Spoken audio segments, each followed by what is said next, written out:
नाही, विधानसभेमध्ये असे अनेक जण एकमेकाला भेटत असतात. एकमेकाशी व्यक्तिगत स्वरूपात चांगलं वागणं हे आपल्या महाराष्ट्राच्या संस्कृतीचा भाग आहे आणि त्यामुळं त्यातनं काही अन्वयार्थ काढणं चुकीचं आहे. नाही, विधानसभेमध्ये असे अनेक जण एकमेकाला भेटत असतात.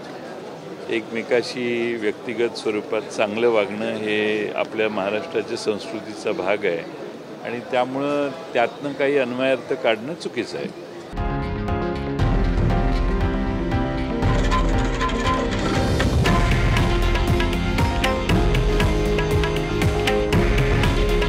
हे आहे देशातील नंबर 1 न्यूज नेटवर्क आणि आपण पाहत आहात TV9 मराठी.